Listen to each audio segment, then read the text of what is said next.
Nous allons résumer le Tanya d'aujourd'hui, le 27 Tevet 5784.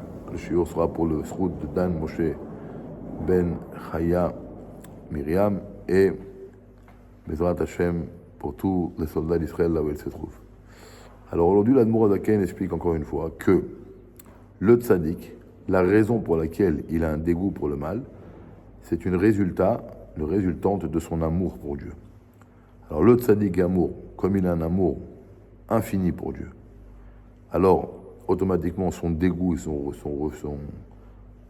il refoule le mal de façon sine qua non, de façon intégrale. Le tzaddik veralo, il a un amour pour Dieu avec un peu moins d'intensité, donc son dégoût pour le mal est également pas au même niveau. Mais en tous les cas, les deux sont des tzaddikim. Contrairement au Benoni, comme nous avons appris, il touche à ce niveau seulement pendant sa prière, dans lequel il va développer un amour pour Akadosh Baruch Hu, et à ce moment-là, il va avoir un petit dégoût pour le mal, mais cette situation ne va pas rester après la tfila. Après la tfila, l'âme animale va se remettre à son travail au galop et commencer à, encore une fois, envoyer des pulsions.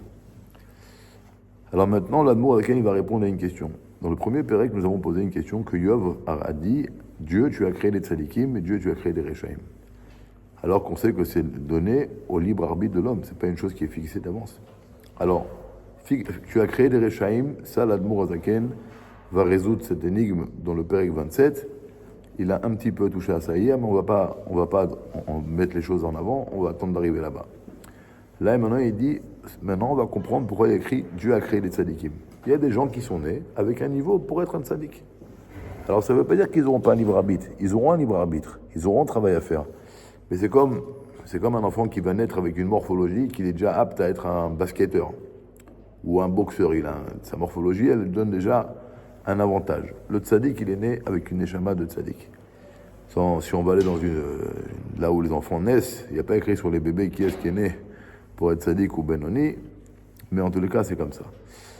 Et d'ailleurs, le rabbi dans une sikha ramène que le Rambam, dans la préface de son explication au Mishnayot, il ramène que Dieu fait descendre dans le monde deux sortes de neshamot, le chassid améoulé, le chassid parfait, et celui qui conquérit son yetzerara. Donc en réalité, c'est le tzadik et le benoni.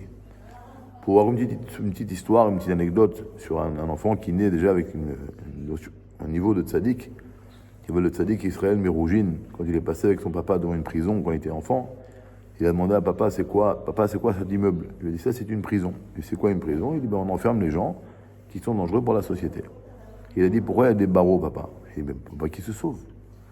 Il a dit à son père avec une pureté, mais papa, c'est pas besoin de mettre des barreaux pour pas qu'ils se sauvent, il y a une autre solution.